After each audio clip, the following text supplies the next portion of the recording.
Sejam bem-vindos, médicos do futuro, a mais um episódio do The Health Tech Show. Meu nome é Bianca Miranda, eu sou fundadora da startup Health Tech Brasil e agora do nosso novo podcast, que eu espero que vocês já conheçam, já estejam seguindo no YouTube e no Spotify com 5 estrelas. E hoje eu trouxe uma convidada maravilhosa, como sempre, como todos, mas dessa vez acho que ainda mais especial. Eu tô aqui com a enfermeira e mentora de carreira, Sandra Pereira. Um prazer foi te conhecer, Sandra, e agora te receber aqui no nosso podcast. Muito obrigada por ter aceito o convite. O prazer foi todo meu, assim, ser convidada para mim também fiquei, poxa, que legal, estão me vendo, que é o objetivo, né? E nos últimos 3 anos, eu me reinventando, eu preciso de ser vista e fiquei, assim, super satisfeita com o convite e te agradeço muito. Legal, legal. Não, é isso mesmo. Eu acho que eu vi você pelo LinkedIn, se eu não me engano, né? A gente tem alguns amigos em comum ali, aí eu vi você postando algumas coisas interessantes sobre o seu trabalho.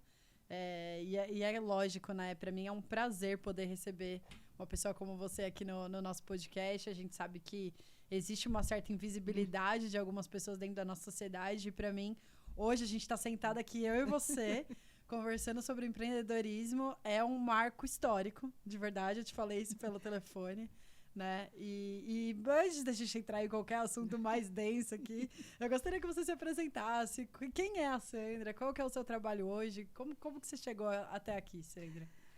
Sandra Pereira é de Cachoeiro, Itapemirim, Espírito Santo, que com o passar do tempo queria mais. Viu que a cidade muito pequena, que ela tinha estudado muito, queria aprender mais e queria ir para a cidade grande. Mas não queria ir para trabalhar em qualquer lugar. Uhum. Na época, como enfermeira assistencial, eu falei, meu planejamento foi vir para trabalhar em um hospital de alta complexidade, com processos de qualidade implantado, porque já que é uma mudança radical, que seja uma mudança positiva. Você tinha quantos anos nessa época?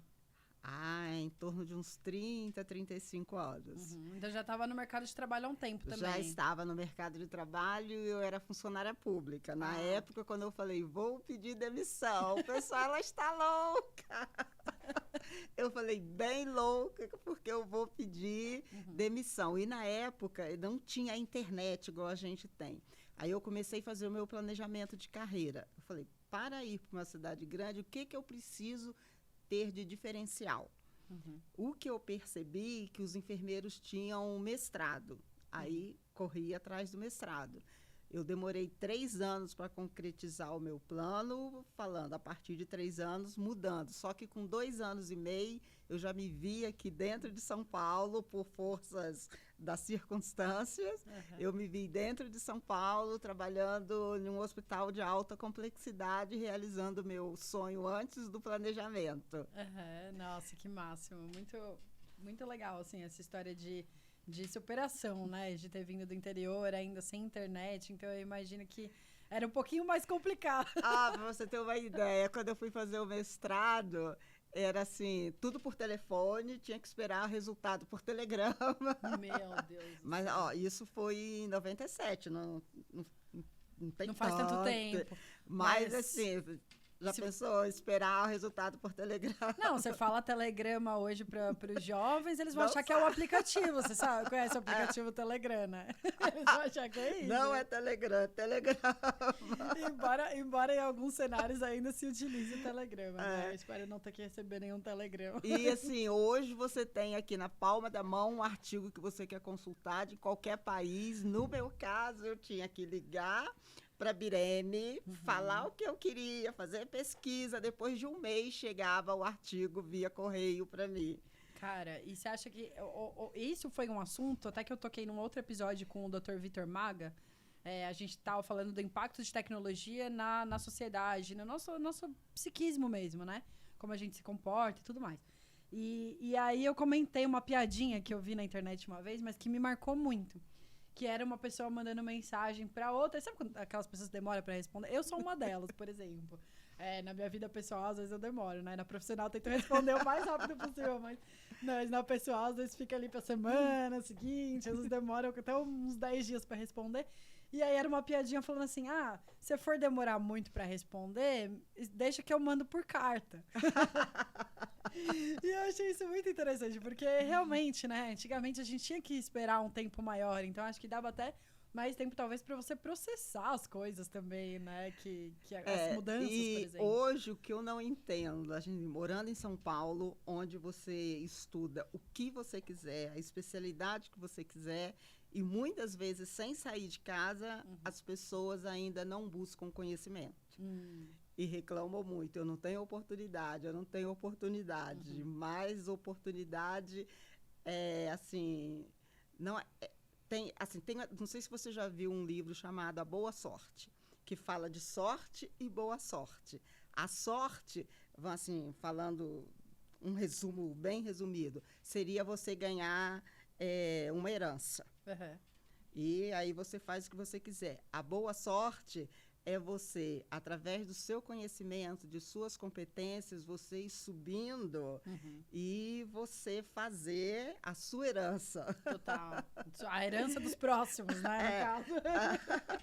Então, assim, eu acredito que nós vivemos numa cidade cheia de oportunidades, cheia de boa sorte, mas é preciso cavar a boa sorte. Com certeza. Não falou tudo, E mesmo, às vezes, alguma pessoa que já tem algum privilégio ali, se ela não souber manejar aquele privilégio, também vai botar tudo a perder, né? Porque tudo depende de um mínimo de conhecimento. Totalmente. Senão, você perde. E hoje tem tanto conhecimento, como você mesma falou, disponível na internet, né? Às vezes até para você pegar e mudar realmente o rumo da sua carreira, como eu fiz, como você fez também. Primeiro lá atrás de vir para São Paulo e agora no empreendedorismo. E agora, assim, falando, na época do telegrama e hoje eu atuo tudo online.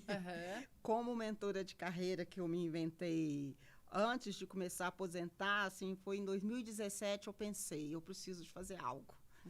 Eu ainda, assim, eu me sinto jovem, apesar de alguns probleminhas que a gente vai falar daqui a pouco, eu tenho muito a oferecer ainda, principalmente para a minha área, que é a enfermagem, assim, no sentido de como que o enfermeiro tem que ser protagonista da sua carreira para ele poder ter a carreira dos sonhos, transformar o sonho em realidade, que é o meu objetivo. E hoje tudo que eu faço é online. Maravilha. Saí do telegrama, agora tudo online. Tem que acompanhar, né? Com certeza, não, e eu te admiro muito por isso. Na verdade, você vê assim que às vezes tem pessoas que já são mais velhas, então já estavam acostumadas a fazer as coisas de uma certa forma, e elas têm mais dificuldade em se readaptar para inserir aquelas tecnologias, seja a internet, seja até a própria realidade virtual ou outras, no dia a dia. Né? E eu admiro muito, assim, você, é um privilégio enorme te receber aqui, porque eu, apesar de ainda ser bastante jovem, tá entrando no mercado de trabalho agora, eu sempre tive amigos de diversas faixas etárias, e aí tanto para menos quanto para mais, né? Inclusive a pessoa que nos apresentou, a Laura, virou minha amiga, né? Também tá na sua faixa etária, e eu vejo que vocês têm muito a oferecer, não é assim... Cara, não é pouco. Você conversar com uma pessoa que já teve uma experiência longa de carreira, cara, vale mais do que muito dinheiro no bolso, assim, né? A experiência por si só, ela já é uma coisa valiosíssima, assim, sentar e poder conversar com você, que tem essa visão sobre a carreira dos enfermeiros, mas que eu acho que é válido para todos os profissionais de saúde. Que no fundo é válido, assim, eu foquei o meu público para enfermeiro e eu ainda falo, eu nem falo enfermeiro, eu falo enfermeira, porque 85% da enfermagem é composta por mulher. Maravilha. E, assim, o meu privilégio é para as mulheres, sendo que ultimamente tem alguns enfermeiros também me procurando. Legal. Que o homem, ele é mais assim, se eu procurar uma mentora... é sinal que eu estou precisando de algo e ele não quer que ninguém saiba que ele está precisando de algo, né? Só que, com isso, o que acontece? Demora mais a chegar, porque o papel do mentor, através de sua experiência profissional, ele auxilia a mostrar o caminho. Aliás, ele não mostra o caminho, ele faz com que a pessoa tenha um insight através de várias ferramentas que utiliza para desenvolver o autoconhecimento, que o caminho ela sabe, porque as dores que você tem em relação à carreira, você sabe só você que sabe quais são. Perfeito. Então, a partir daí, você vai saber qual é o caminho, mas o mentor, o que ele faz? Ele vai usando ferramentas para você ter um insight. Poxa, era só fazer isso? É só fazer isso. Com isso, encurta o seu tempo, encurta o seu caminho e você consegue chegar ao seu objetivo muito mais rápido. Maravilha. Nossa, eu já quero ser mentorando a sua. Porque é isso, né? Às vezes, então, com a sua experiência, você vê de cima, você às vezes já passou por aquilo, e mesmo que não tenha passado pessoalmente, você provavelmente já viu alguém viver uma situação parecida, né? Já sabe como é que a história termina, seja pro bem ou por mal, e aí pode dar ali o caminho das pedras, né? É interessante esse dado que você trouxe sobre as enfermeiras mulheres e agora os homens, como as mulheres têm uma facilidade maior, às vezes, de pedir ajuda. Isso também se replica na procura por assistência em saúde como um todo, né?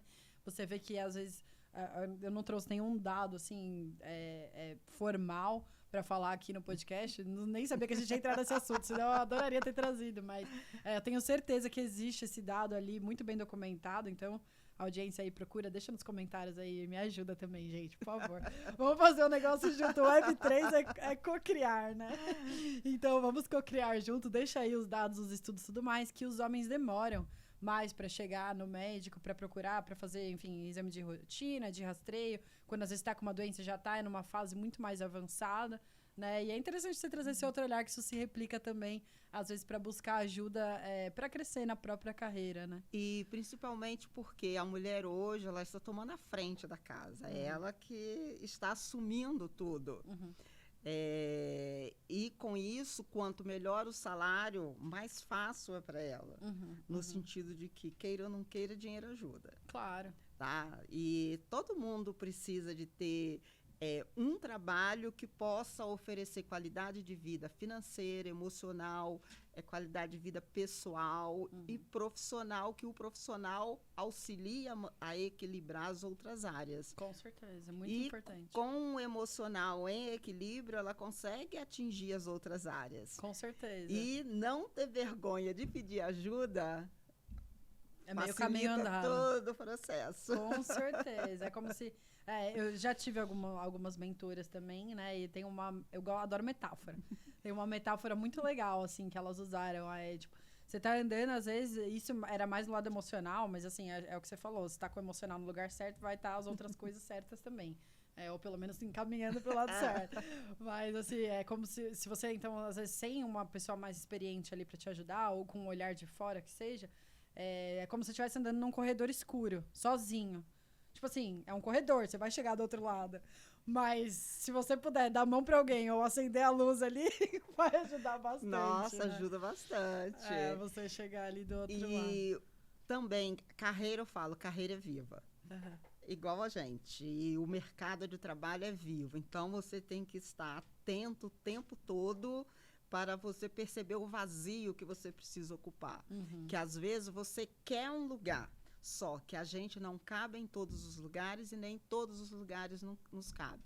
Então, é preciso desenvolver o autoconhecimento para saber aonde que eu posso ocupar esse espaço, que competências eu tenho para ocupar esse espaço, o que eu preciso de aprender para ocupar espaço. A partir do momento que você entende isso, aí você segue. Maravilha. Nossa, acho que dá para abrir um leque de pautas aqui sobre tudo que a gente está falando. Eu queria até um caderninho aqui para anotar tudo que está passando na minha cabeça.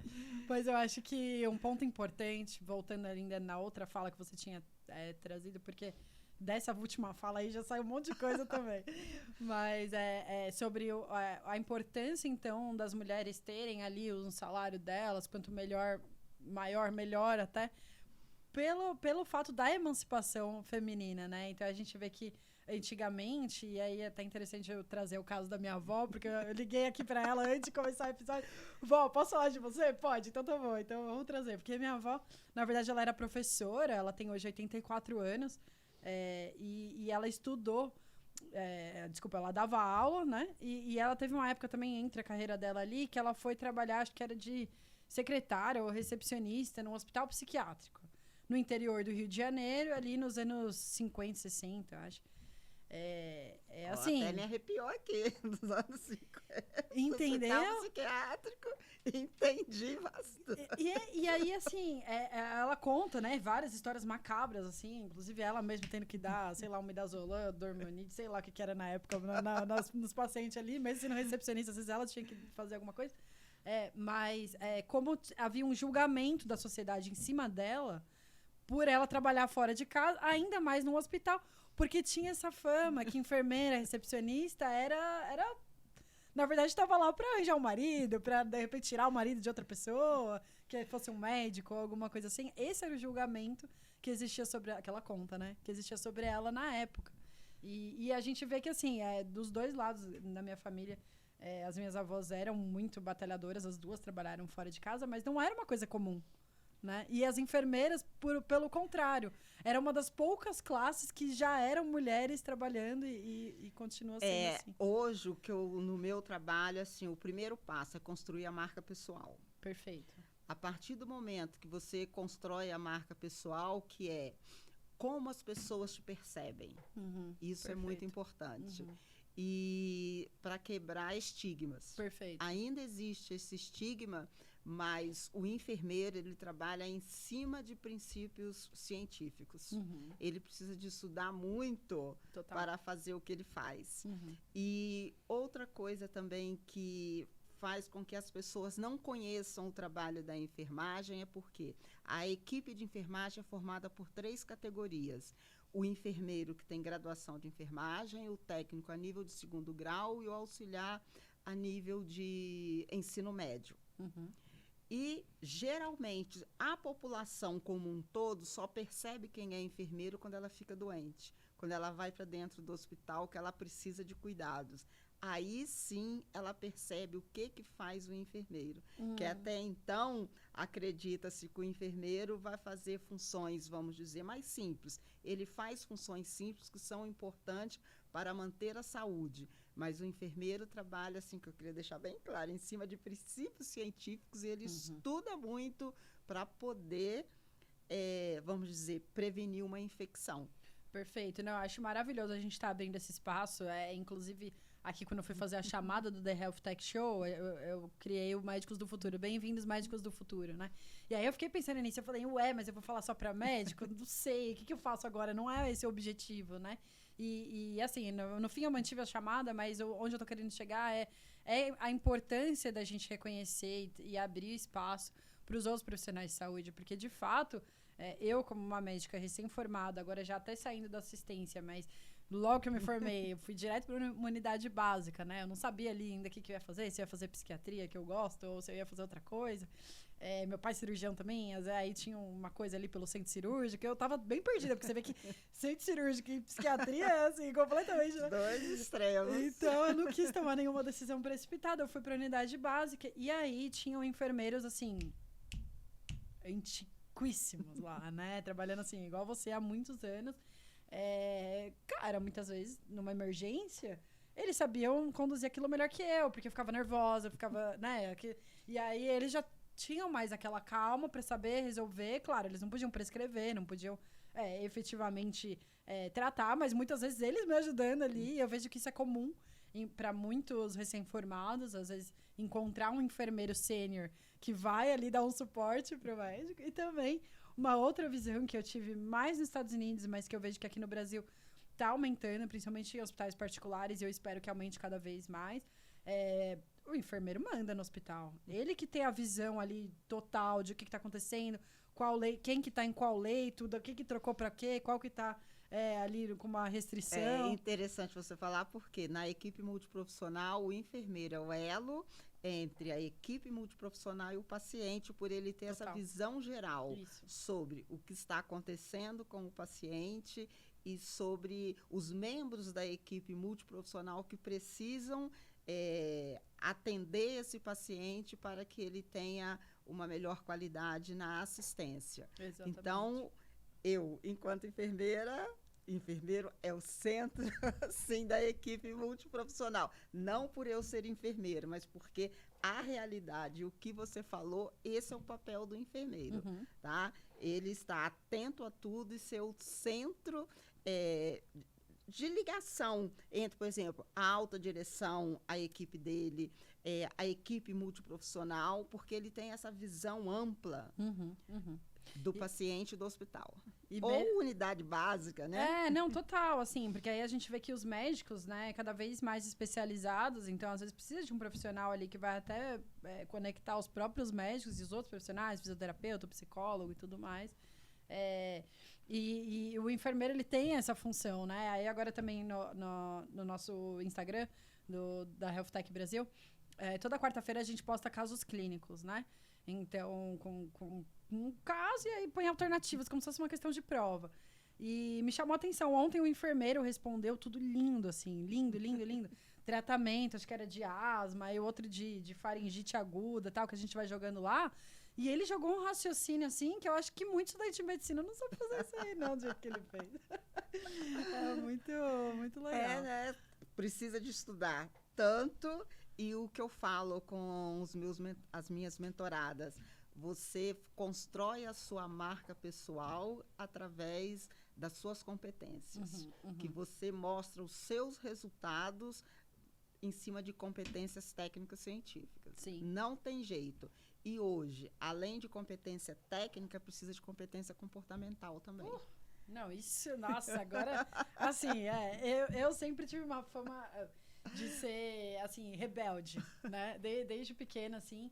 Mas eu vejo que quando ainda eu era subordinada, essa rebeldia sei lá, às vezes me causava alguns constrangimentos ali em alguns momentos. Mas hoje, enfim, coordenando uma equipe, eu entendo por que algumas atitudes que eu tinha eram muito prejudiciais para o trabalho como um todo. Porque, às vezes, você ter uma pessoa que está destoando comportamentalmente ou emocionalmente, ou que seja, cara, não vai numa reunião, não entrega o negócio no prazo. Isso acaba desmotivando, às vezes, a equipe inteira. Isso é como se fosse sei lá, uma cadeia de eventos, né? E fica olhando pro líder o que você vai fazer o quê? Né? Então, às vezes, existem pessoas que são muito competentes tecnicamente e, cara, se a pessoa não sabe trabalhar em grupo, se ela não sabe, às vezes, controlar ali uma emoção, se ela não sabe gerenciar o tempo, não tem valor assim, nenhum. Eu penso, o líder, ele não precisa de ser especialista em todos os pormenores. Ele precisa de ter conhecimento de pessoas para chamar as pessoas certas, os especialistas certos e colocar no local certo. Exatamente. Que também nem todo especialista, ele tem competência para ser líder. E cada um tem o seu espaço. Por isso que eu falo, a gente não cabe em todo lugar e nem todos os lugares nos cabe. Mas quando você encontra o seu lugar, é ali que você vai fazer o sucesso. Maravilhoso que você repetiu essa frase, porque era uma das frases que eu ia puxar um gancho também. Então, eu queria deixar claro aqui para você se sentir muito confortável que esse é o seu lugar. E como é interessante a gente trazer para a audiência, né? Porque quando eu te liguei a primeira vez, então, claro, a gente se conheceu ali pelo LinkedIn, texto. E aí eu falei, cara, parece uma pessoa interessante. Ela tá falando um negócio que faz sentido pro The Health Tech Show. Tem uma conhecida em comum que é, cara, muito, assim, competente. Eu adoro a Laura. Ela tem uma história também de carreira maravilhosa, né? A gente, inclusive, se conheceu no Metaverso, num evento de educação. Então, assim, uma geração baby boomer igual vocês. Se conhecer no Metaverso, você já vê que é uma profissional diferenciada, né? E aí, eu te liguei e você falou. Às vezes eu falava meio baixo, às vezes eu falo meio pra dentro. Inclusive, isso é uma coisa que eu vou treinando aqui no podcast. A gente cada vez vai melhorando a oratória, mas às vezes algumas coisas de dicção, assim, e você me falou, né, que você tem um problema auditivo. E eu falei, caramba, que legal. Já ia ser o máximo trazer você aqui, independente disso. Mas sabendo que você tem essa condição e tá aqui sentada, conversando comigo, escutando tudo que eu tô falando normalmente, respondendo e assim, identificando que o seu lugar é aqui, independente de você ter, às vezes, uma deficiência ali, uma perda de acuidade auditiva, né? Então, eu acho isso um ponto muito legal de trazer esse fim de semana, então, trazendo minha avó, pedir autorização dela para falar, não para falar do trabalho dela como recepcionista, mas para falar, na verdade, desse problema aí auditivo. Eu tava lá no Rio de Janeiro, então, na casa da minha avó, e aí ela recebeu a representante comercial desse aparelhinho aí auditivo, porque, enfim, queixas familiares, que ela não estava escutando nada. Eu falei, mas você precisa disso? Eu falo com você normalmente. Aí ela, Aí eu, não, tá bom, então talvez você precise. Eu acho que você tá forçando pra falar que precisa, brincadeira, mas... E aí ela me mostrou o preço desse aparelho. Eu falei, meu Deus do céu, uma pessoa que não tem condição e perdeu a acuidade visual vai ficar sem ouvir, né?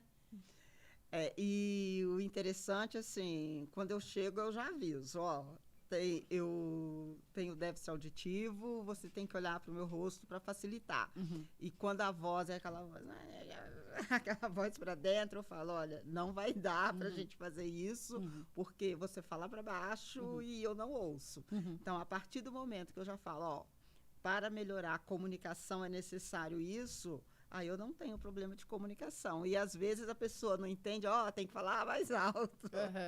Não, e você tem muitas coisas a contribuir, né? Então é interessante todas essas questões de algumas deficiências. Tem um menino também que é muito próximo da Health Tech Brasil, ainda não está efetivado, assim, trabalhando com a gente. Ele está seguindo mais a linha acadêmica, que é o Lucas. Eu conheci ele por causa de um desenvolvedor em comum. Ele estava desenvolvendo um projeto e eu estava desenvolvendo outro, ambos em realidade virtual. E ele tem algumas desabilitações ali que impedem ele de se comunicar por fala. Tanto que quando a gente começou a se comunicar muito por WhatsApp, tal, eu falei, vamos marcar uma reunião? Porque eu sou assim, né? Comunicativa, eu pego o telefone, ligo e vou falando com todo mundo. E ele falou, olha, eu prefiro continuar no WhatsApp, ou no Discord, onde você preferir conversar, porque eu não falo muito bem, eu não me comunico muito bem por fala. E o menino, ele junta todo mundo para fazer o negócio acontecer. Sozinho ele fez um protótipo mais rápido que eu, em realidade virtual, para reabilitação de pacientes com deficiência. Sozinho ele, quando saiu o chat GPT, ele fez um aplicativo com o chat, ele não sabia programar. Com o chat, ele programou um aplicativo para celular, para as pessoas, ele é de Recife, marcarem aonde que tem rampas para pacientes deficientes. Então, assim, cara, o menino é um gênio, ele tem muito a contribuir. Só porque ele não consegue se comunicar por fala, você vai tirar a oportunidade? Olha, eu lembrei de uma mentorada minha que ela tem TDAH. E no final da mentoria, eu sempre passo algumas atividades escritas. Na segunda sessão, eu não fiz nada. Eu falei, mas você não fez nada? Não, mas eu posso te falar tudo. Que eu falei, manda escrito para eu ler e já saber que caminho seguir. Ela só mandava, não fiz nada. Aí chegou na sessão, Sandra, aí que ela me contou. Eu tenho dificuldade de escrever. Mas eu vou falar tudo que eu pensei, que eu organizei o meu pensamento todinho e eu tenho os pontos. Ela deu um show falando. E, assim, foi super interessante. A partir do momento que você fala qual é o problema e como que é a solução, cabe a quem vai participar modificar para manter a comunicação assertiva, né? Não, eu acho que falta muita boa vontade, às vezes, das pessoas que não têm nenhum problema, assim, seja físico, ou emocional, ou psicológico, assim. Falta um pouco de empatia na sociedade como um todo para você entender que, se a pessoa precisa que eu fale um pouquinho mais alto, precisa que eu olhe para ela para poder se comunicar efetivamente. Uma pessoa que não respeita isso para se comunicar, cara, já tá faltando uma das soft skills que você falou. Sem contar que, se a gente está num diálogo, o ideal é uma olhar para a outra, né? Sempre, né? Isso uma vai não ficar precisa assim, a outra... Não precisa nem falar. No olho eu já não converso muito, que eu falo, tem alguma coisa errada com a pessoa. Pode ser que não seja nada de ruim, mas alguma coisa fora do lugar tem. E a outra coisa que eu acho legal de puxar também na sua fala é essa questão do autoconhecimento, né? Então, se você, às vezes, tivesse vergonha, por exemplo, porque você não escuta igual eu, e não falasse isso, às vezes até antes disso, nem procurasse um aparelho auditivo, né? Você vai ficar estagnada. Então, tem um autoconhecimento, tipo, tô ouvindo menos, tô tendo dificuldade, tá tendo algum problema, vou atrás de procurar ajuda, conseguir o aparelhinho. segundo o autoconhecimento, não vou deixar isso impedir nada na minha carreira de comunicação.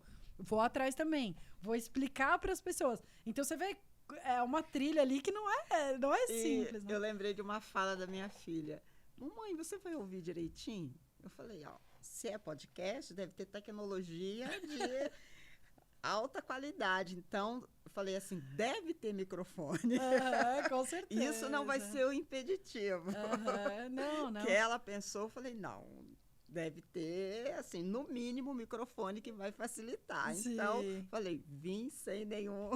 A gente tá sem o headset, só o Igor ali que tá com o headset dele, mas acho que tá dando pra ouvir bem, né? Não, dá. E o meu problema, como eu uso aparelho auditivo, é utilizar uma outra coisa aqui por cima, porque começa a dar... Fica um chiado. Interferência. Então, do jeito que está ótimo. Ai, que bom, graças a Deus. Eu aqui, na verdade, meu problema é o oposto. Então, no autoconhecimento, eu falo alto demais. Aí, às vezes, tá no hospital, você fala alto, você fala, ixi, meu Deus, eu não podia ter falado, né? Às vezes eu lembro uma situação, né? Não vou expor ninguém aqui, não vou nem falar a situação que eu tava, mas era violência doméstica. E eu tava com a paciente no consultório, porta aberta, por causa da situação que a gente tava lá. Eu queria muito ter fechado a porta, mas não dava. E o parceiro dela tava do lado de fora. E eu falando alto. Cara, a mulher me olhou assim, que eu sabia que se eu continuasse falando alto, ela ia chegar em casa e ia virar um problema muito maior do que se ela não tivesse nunca ido na consulta. Né? Então tem essa questão ali de autoconhecimento, e esse é um dos meus problemas, que hoje virou uma qualidade. Hoje pra estar aqui conversando com você. Né? E é o que você falou. Então, você ter o autoconhecimento, saber quem você é, qual espaço você quer ocupar e qual espaço o mercado precisa de pessoas igual a você. Então, talvez eu não seja, de fato, a melhor pessoa para trabalhar num ambiente que precisa de muito silêncio. Mas aqui para sentar e fazer podcast pode ser o meu lugar, por que não, né? E aí, se estiver muito alto, gente, abaixa o volume aí do Spotify que tá tudo certo. Já resolveu o problema, né? E é interessante isso, então, de a gente ocupar os lugares. Eu acho que tem que seguir muito a afinidade, né, Sandra? Do que você gosta, de fato, de fazer. Também não querendo iludir ninguém, porque eu acho que mesmo dentro do que a gente gosta de fazer, muitas vezes tem que fazer coisa que a gente não gosta. Não, eu penso assim, começa pelos seus valores. Você tem que ter os seus valores de vida definidos. A partir do momento que você tem os seus valores definidos, em cima desses valores, eu falo, valor é o nosso GPS. Perfeito. O que eu amo fazer que posso ganhar dinheiro fazendo isso que eu amo? Perfeito. Por quê? Não, tem gente que fala, você fala muito em dinheiro. Falo. Por quê? Para eu comprar água, eu preciso de dinheiro. Para eu chegar até aqui, eu tenho que ter um dinheiro para pagar ônibus, carro, sei lá, combustível. Então, e para eu ter qualidade de vida, eu preciso de um mínimo de dinheiro. E quando eu falo em dinheiro, é o mínimo, mas não o mínimo para sobreviver, é um mínimo para você viver conforto e atender os seus sonhos. Mas também não precisa de ser milionário. Mas se ganhar na Mega Sena, tá tudo bem. Tá tudo bem. Não, e assim, tá tudo bem. Não precisa de ser milionário dependendo da sua folha ali de conforto, né? Porque se para conforto para você for ficar em um hotel 5 estrelas todo fim de semana, vai ter que ter uns 6 zeros aí. Mas assim, a vida da gente, assim, a partir do momento que você sabe os seus valores, você sabe o que você ama fazer e consegue ganhar dinheiro fazendo o que você ama, você vai ter qualidade de vida. Com certeza, com certeza. E é legal, assim, porque a gente vive numa cultura, então você mesmo falou que era funcionária pública, né? Eu nunca fui, assim, funcionária pública de concurso, que é aquela que não pode ser demitida de jeito nenhum. Era assim que você trabalhava? Era sim, eu pedi demissão. Então, mas você sabe que eu tava pensando isso ontem? Eu acho que a gente conversou por telepatia, se bobear, porque eu tava pensando exatamente isso. Hoje, na Health Tech Brasil, a gente tá passando por... Enfim, tá crescendo muito rápido, e aí eu tenho que trazer a equipe e, às vezes, lidar com turnover, né? A gente estava conversando sobre isso, a gente ainda está em bootstrapping, então todos os sócios fundadores, a gente está colocando dinheiro do bolso, mas para fazer a empresa crescer. Claro, os clientes estão aparecendo, então a gente está crescendo de outras formas também. Mas eu ainda não tenho como pagar um salário competitivo para todos os profissionais que trabalham comigo. E aí eu tenho que lidar com turnover, com toda hora ficar contratando, ficar indo no mercado, indo atrás, as pessoas que eu preciso, tal. E antes disso, eu morava nos Estados Unidos. Quando eu comecei com essa história de startup, eu estava no Texas, que é um estado dentro de um país, ambos com uma cultura de empreendedorismo muito forte. Então, ontem eu estava tendo essa reflexão no sentido de um país onde você passa num concurso público, tem um bom salário e jamais será demitido independente do que você faça, é um país que afasta as pessoas do empreendedorismo. Isso, por si só, atrapalha o meu trabalho de contratar. Porque como que eu vou contratar alguém que está nesse regime? Aí, só pontuando, nem todo funcionário público ganha muito bem. Tem isso também. E uma outra pontuação, as pessoas têm a cultura de que só é feliz sendo seletista.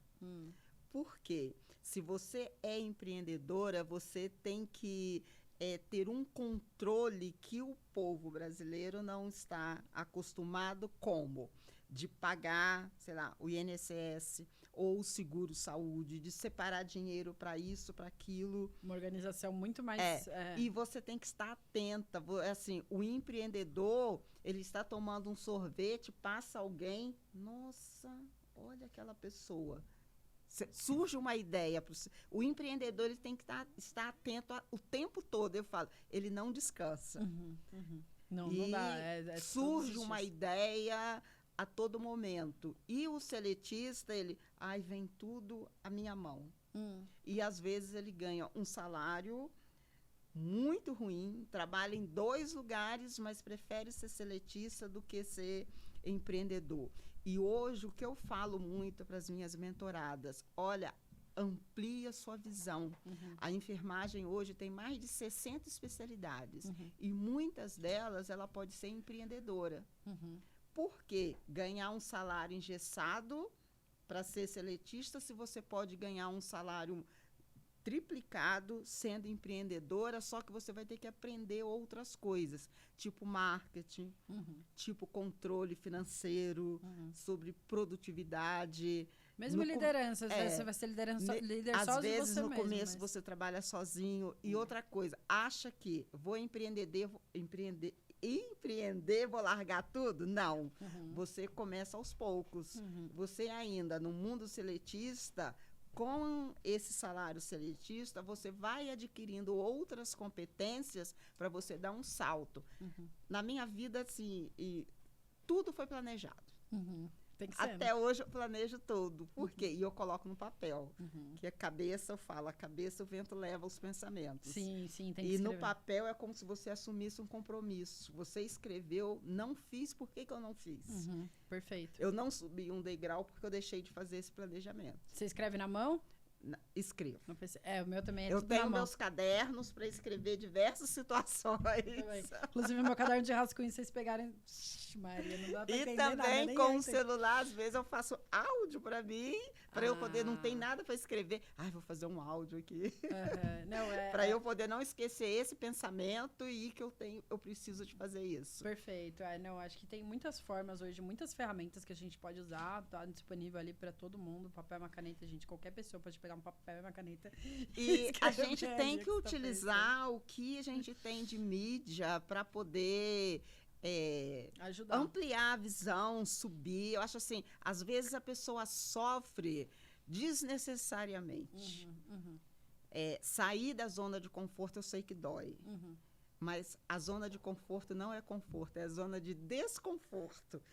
Quando você sai, é uma dor violenta, mas que para, né? Eu não sei se você lembra, mas eu lembro ainda, eventualmente, que quando eu era criança, eu chorava na cama à noite, que tava com dor no osso. Você teve dor no osso? Não. É a dor no crescimento, me falavam na época. Eu não sei se era falta de alguma vitamina, sei lá. Depois eu trago uma pediatra aqui e pergunto pra ela, mas me falavam que era a dor do crescimento. E aí hoje ainda continua assim, né? E é isso, eu vejo que o intraempreendedorismo e o planejamento, você tocou em 2 pontos muito importantes, é muito importante, né? Para mim, como fundadora de startup, todo mundo que está comigo nesse primeiro momento, early stage, que a gente fala, tem que ter uma veia empreendedora. Se for uma pessoa que precisa que eu pegue na mão para fazer o Aí não dá. Não vai dar, porque eu já estou sobrecarregada, eu tenho que fazer o trabalho de 10, né?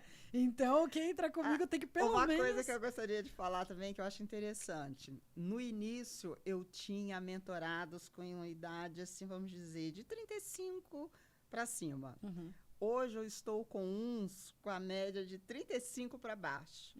E eu percebo a dificuldade que eles têm em escrever. Não, eu gravo tudo. Eu falei, você não grava tudo. Não é esquecer. você que é o problema, é que ninguém grava tudo. Não, Tem e vai que estar esquecer. escrito. É aquele esquecer que, assim, é esquecer mesmo, né? Porque você esqueceu e você nem lembra que você esqueceu. Então, é tipo, cara, sem condições. Aí eu falo assim, olha, quando você escreve, você está conversando com o seu subconsciente para lembrar que você escreveu.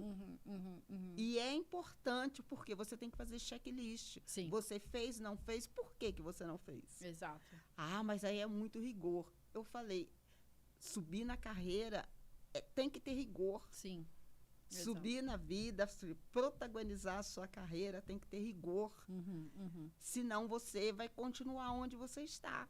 Eu falei, se você não quiser escrever, tudo bem. Por quê? Na mentoria, a gente mostra os caminhos. Agora, se você não quiser seguir, tudo bem. Aí já é com você, né? E também não dá pra, né? Igual a gente como médico também, os pacientes têm que falar da mesma forma. Você tem que fazer isso. Se você não fizer, é você que vai colher as consequências, né? Então, assim, é muito isso de decisão compartilhada. Eu acho que seja médico, seja um mentorando, seja... Enfim, qualquer situação que tem uma pessoa ali dando o caminho das pedras para outra, a responsabilidade sempre é nossa, né? E é interessante isso, trazendo um pouco para o contexto da tecnologia. Não vou nem me alongar muito nisso, que eu acho que a gente tem outros assuntos mais importantes para falar hoje até. Mas a tecnologia de blockchain, quando a gente vai falar de criptomoedas, o pessoal fala aí, quando vai falar de blockchain, ela traz essa questão da autocustódia, né? Então, você tem uma carteira e você não necessariamente depende de um terceiro para comprar uma criptomoeda, guardar e trocar com outra pessoa. Você pode usar uma exchange, onde você compra em dólar, compra em real e troca por criptomoeda. Ou, na verdade, você pode ir alguém que já tem a criptomoeda, compra dele lá, troca aqui e guarda com você. Você não precisa deixar seu dinheiro mais ninguém. E isso é uma discussão dentro da comunidade de tecnologia, que tem gente que fala, não, é impossível todo mundo ter autocustódia do seu próprio dinheiro. Você imagina? Então, vamos supor que daqui a 100 anos ninguém mais tem banco. É só uma carteirinha aqui, que todo o seu dinheiro está aqui. E se você perder as 12 palavras, você perdeu todo o seu dinheiro. Tem gente que fala, não, isso é utópico, nunca vai acontecer. E tem gente que fala, não, na verdade, isso é o objetivo da tecnologia. E sabe o que eu estou pensando? Que era isso que acontecia antes do banco. Guardava-se o dinheiro embaixo casa. do colchão. Será que nós estamos retornando? Eu acredito muito, assim, na autocustódia, na autorresponsabilidade, né? A gente ter, enfim, a gente... Você falou de um termo que eu acho autorresponsabilidade. Para tudo. Exato. É importante. Não, acho que se chega alguém, assim, para tentar trabalhar com a gente na Health Tech também, e essa pessoa não reconhece os erros, não sabe onde errou e tal. Claro, todo mundo erra. Tem que, né, a gente tem que abrir espaço para as pessoas errarem também. Mas uma coisa que eu não passo pano, né, então falar de passar pano que a gente já vai entrar em outros assuntos aí. Eu não passo pano de forma alguma para uma pessoa que acha que nunca tá errada. Cara, se eu ver uma pessoa assim, eu falo, meu Deus do céu, deixa eu sair correndo agora que essa pessoa não entendeu ainda. Além de não existir ninguém perfeito, o que eu falo quando erra? Aprenda com o erro para você não errar nunca mais. Exato. Assim, mesmo que erre de novo, mas pelo menos entender, né? Cara, foi minha responsabilidade.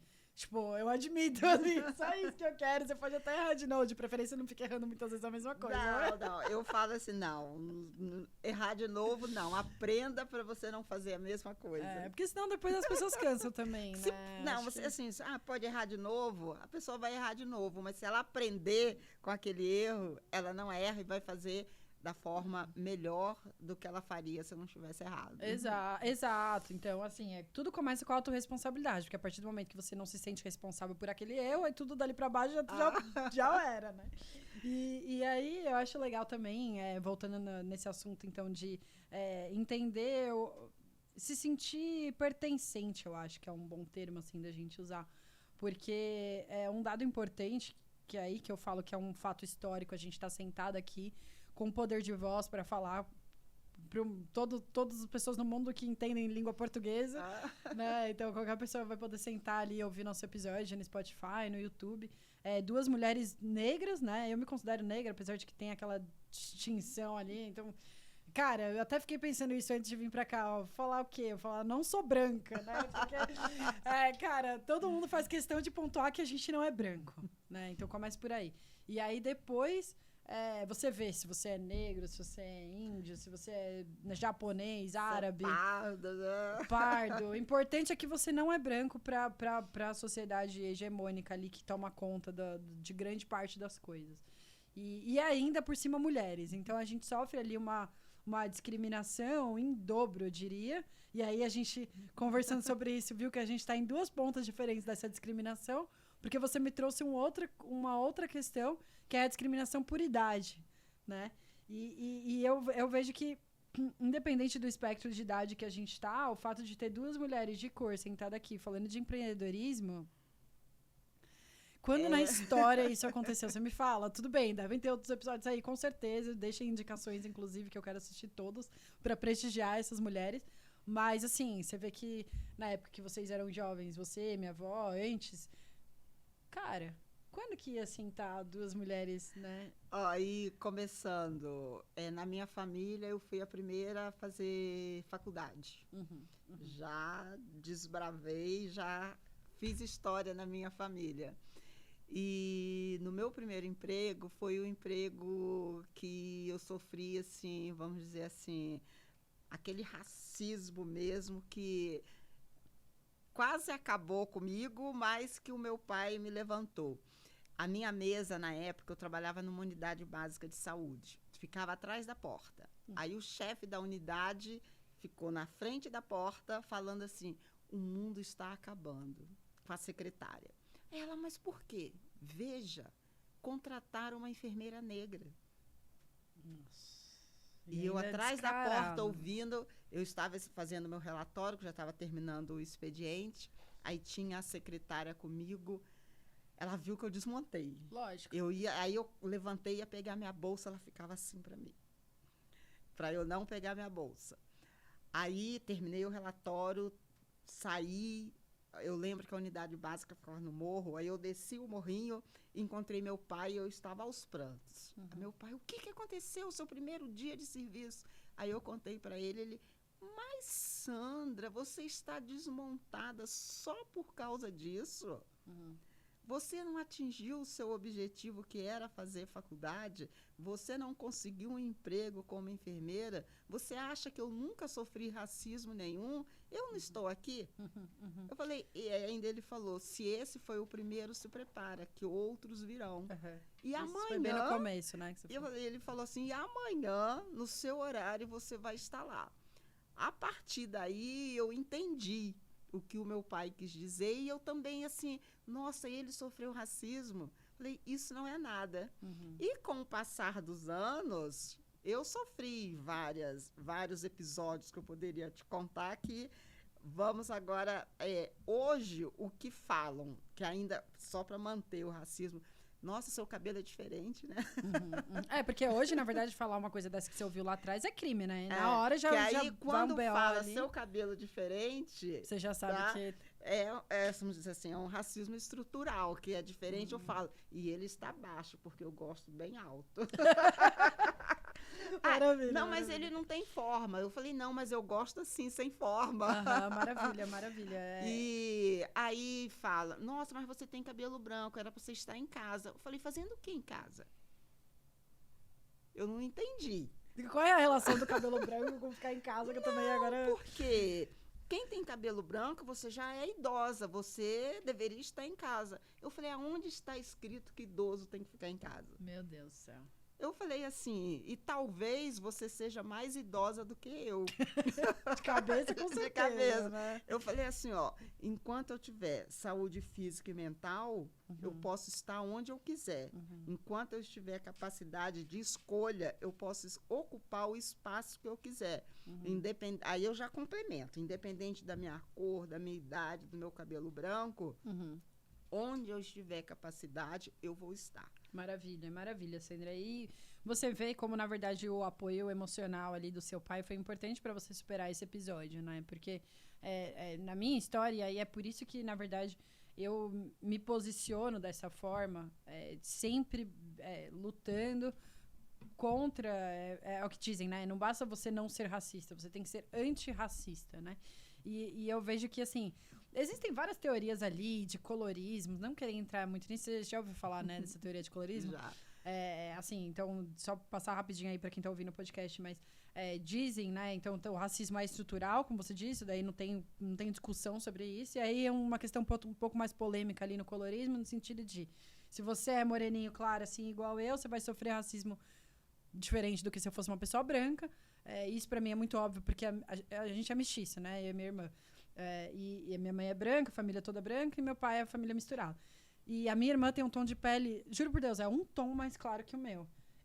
E crescendo juntas, lado a lado, tipo assim, a gente já via que, cara, se tomar sol ali, fica igual, mas né, na verdade eu sofri muito mais coisas do que ela. Então, assim, eu vi dentro da minha casa isso acontecendo, e desde criança frequentei lugares majoritariamente brancos. Então, essa questão assim, então você é moreninho, o colorismo, né? Você é moreninho claro, você vai sofrer mais racismo que uma pessoa branca, mas uma pessoa negra retinta, preto retinto, aí cada um vai falar do jeito que se sente mais confortável, mas vai sofrer ainda mais racismo, mais discriminação. Uma coisa que não dá pra gente esconder, você não esconde que você é preto, você é. Né? Então, assim, tenho muitos amigos LGBTs também, alguns que não são assumidos, assim, são assumidos para si, para a família, para os amigos e tudo mais, mas não no ambiente de trabalho. E eles conseguem esconder. Põe um barbão ali, fala grosso e tal, entre aspas, o homem hétero, né?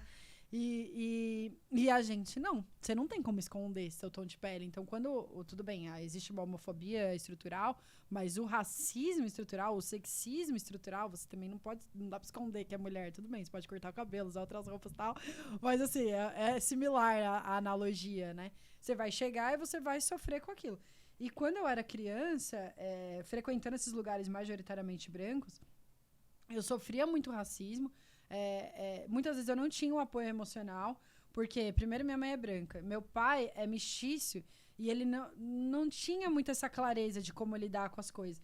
Então, claro, eu fiz muito, muito tempo de terapia, mas como uma criança, eu percebo que assim, isso impactou muito o meu desenvolvimento. E talvez, se você, passando pela situação que você passou, que descreveu agora, não tivesse seu pai ali para falar, calma, isso já aconteceu, vai continuar acontecendo, e é o seu papel resistir a isso e continuar aparecendo para fazer isso cada vez mais ser comum, né? Então, ter uma enfermeira negra hoje é comum. E eu espero que continue seja. Se tem alguém que tá contra isso, cara, pelo amor de Deus, tipo, se interna, porque, tipo, cara, é totalmente fora da casinha. Mas, assim, se você não tivesse tido esse apoio do seu pai, talvez não teria voltado. Porque o meu desejo era não voltar, mas aí eu voltei e o que eu pensei, eu tenho que ter, assim, uma carreira, vamos dizer, impecável. Eu tenho que estudar bastante, eu tenho que correr atrás dos meus sonhos de uma forma, assim, vamos dizer, tudo sempre foi, vamos dizer assim, difícil. Subir cada degrau, mas valeu a pena e vale a pena. E o problema do racismo não é meu, é do outro. Tanto é que ele tem vergonha de dizer que é racista. Eu não tenho vergonha de dizer que eu sou negra. Perfeito, maravilha, maravilha. É um problema, assim, na verdade, impacta a todos, né? Mas com certeza, sem sombra de dúvidas, impacta muito mais a pessoa preconceituosa, porque ela tá deixando de conhecer pessoas maravilhosas, trocar ideias e, enfim, abrir a cabeça para outros pontos de vista. A gente falando de inovação, vários estudos mostram aí, inovação, quanto mais diversa for a sua equipe, aí, em idade, em raça, em etnia, enfim, nacionalidade, maior a chance de sair uma inovação daquela equipe. Claro, ela tem que estar capacitada para aquilo, mas se você facilitar ali a diversidade, isso deixa o ambiente mais fértil, né? E outro dado que eu acho legal trazer é essa questão do empreendedorismo feminino, como as mulheres negras são a maioria, né? A gente estava discutindo isso no backstage aqui. Saiu um dado de 2022, acho que é Instituto Rede Mulheres, né? Que eu falei. RME.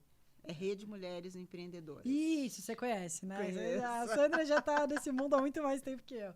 Então, saiu o estudo ali do ano passado, fim do ano passado, falando que mais de 50% das empreendedoras mulheres são negras. E eu abri essa discussão com você no backstage, porque é uma coisa que me intriga muito, por eu ter sofrido isso na pele, entendido isso. E eu vejo que talvez não diretamente ligado à raça, mas ligado a outros tipos de discriminação, as discriminações estruturais quase que me empurraram para o empreendedorismo. Eu vejo também uma outra coisa. A mulher percebeu que ela precisa de independência financeira. Também. Aí... E quando fecha uma porta, ela abre outra. Porque ela tem força e coragem para fazer isso. Isso. Então, se fechou uma porta no CLT e ela percebe que ela tem competência de, ganhar mais, de ser mais, ela abre o negócio dela e mostra a sua competência, que, olha, eu tenho capacidade de abrir um negócio, se você me fechou uma porta, eu abro. Exato. Que às vezes é uma oportunidade que foi negada. E aí, quando a gente vai ver por que essas oportunidades são negadas, pode esbarrar, né, numa questão ali de preconceito. E nisso você tem que achar o seu espaço. A frase que eu falo muito: a gente não cabe em todos os lugares e nem em todos os lugares nos cabe. Mas você tem um espaço. Sim. Você tem que ter sabedoria para você procurar a sua luz. Perfeito. A partir do momento que você... E outra coisa, a gente tem o privilégio de morar numa cidade onde você pode estudar o que você quiser. E a rede de networking também é super importante. Total. Tem pessoas muito boas que podem te dar a mão. É só você perguntar: olha, eu não sei fazer isso. Você pode me ajudar? Se a pessoa disser não, problema dela, vai para outra. É lógico. Você que quer desbravar, você tem que assumir, vai correr atrás, que você vai conseguir alguém que vai te ajudar. Sandra, extremamente inspiradora. Força. Muito inspiradora a conversa com você. Eu vou puxar a palavra do dia, que a gente tá quase terminando, eu te falei, né? Eu falei, talvez se a conversa ficar morna, eu vou puxar a palavra do dia, mas quando a conversa tá boa, a gente vai até o fim, às vezes não dá tempo, e hoje é lógico que foi o caso, né? Muito boa a conversa com você, foi um prazer te receber, mas, produção, não arranca minha cabeça, solta a palavra do dia aí, por favor.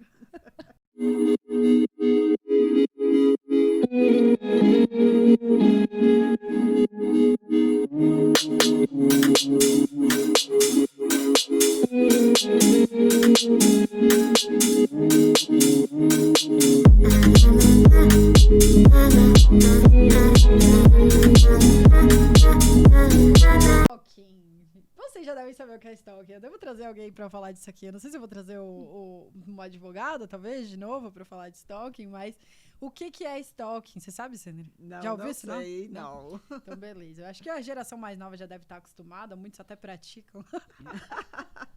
Mas stalking, na verdade, é você... numa tradução literal do inglês, é seguir, né? Você seguir uma pessoa. Na verdade, com um olhar ali meio patológico, assim. Então, essas práticas que as pessoas têm na internet, às vezes, de ficar toda hora monitorando alguém online, né? Às vezes em ataques, então, consistentes ali. Às vezes invadindo privacidade, às vezes usando aplicativos para fingir que não tá vendo. E sempre vai lá e comenta alguma coisa. E às vezes começa a trazer uma sensação, às vezes, para a vítima de estar sendo perseguido mesmo, né? Então, quando tem essa sensação de perseguição online, tem esse nome de stalking. E aí, na palavra do dia, a gente sempre traz um conceito novo para a audiência. Eu espero que quem não conhecia, como você, tenha aprendido alguma coisa nova. Quem já conhece e quer acrescentar alguma coisa, deixa um comentário também. As portas estão abertas para a gente sempre falar dos conceitos. É importante juntar ali também, além do stalking, que é quando uma pessoa pratica, existe também o gang stalking, que é quando um grupo de pessoas praticam, então a violência fica ainda maior. A gente pode esbarrar em bullying, cyberbullying, mas aí é assunto para outro episódio. E eu queria aqui aproveitar a oportunidade, você falou muitas coisas inspiradoras, eu tenho certeza que existem enfermeiras na audiência que provavelmente vão querer ser sua mentoranda, né, trabalhar mais perto com você. Então eu queria deixar o espaço para você falar do seu trabalho mais uma vez, como as pessoas te acham, é só enfermeira, você trabalha com outros profissionais também, como é que é? Quem quer trabalhar com a Sandra te acha como? Profissional de saúde que quer trabalhar comigo, tem o meu site, mentorasandrapereira.com. tem um Instagram, Mentora Sandra Pereira, no LinkedIn, Mentora Sandra Pereira. É só procurar Mentora Sandra Pereira que você vai me achar. E com relação ao termo, vem a minha fragilidade, que depois que você explicou, eu conheci. A minha fragilidade é o inglês. Ah, olha lá. E isso é uma coisa importante para o desenvolvimento da carreira também, né, Sandra? E não me seguindo como stalker, né?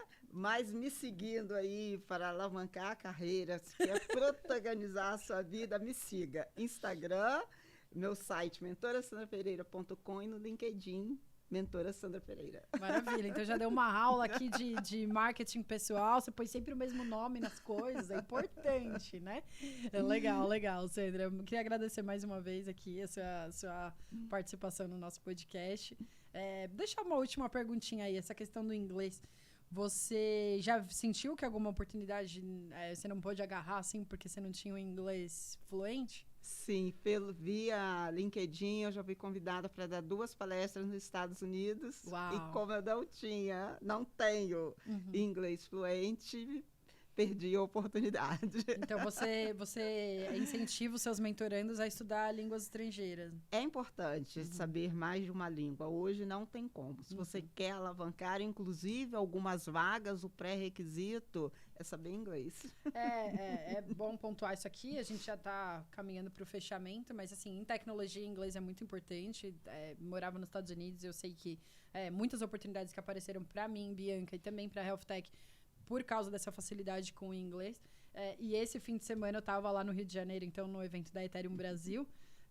E eles fizeram um evento só para mulheres. Foi muito interessante, um dia antes de começar o evento oficial. E eu conheci uma mulher lá, eu não vou falar o nome dela ainda, que eu quero trazer ela aqui. Eu vou conseguir trazer ela aqui. E ela estava contando a história dela como programadora, uma mulher programadora e tudo mais. Como ela aprendeu mandarim.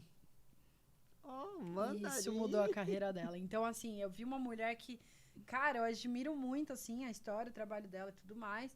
E quando ela falou essa questão do mandarim, eu falei, olha isso, você vê como as línguas abrem e fecham portas, né? Com certeza. Hoje, assim, igual você falou, tecnologia e uma segunda, terceira língua abre muitas portas. Legal. Inclusive para você, enfermeiro, que está nos assistindo. Maravilha. Sandra, sempre com muito bom humor, sorriso maravilhoso. Adorei aqui a nossa conversa, sua aura, sua energia positiva. Espero que a audiência tenha aprendido muito com você. Pessoal, tá assistindo no YouTube? Deixa o like, compartilha com seus amigos, comenta aí embaixo o que você achou, deixa um beijinho pra Sandra, essa mulher maravilhosa que tá aqui com a gente.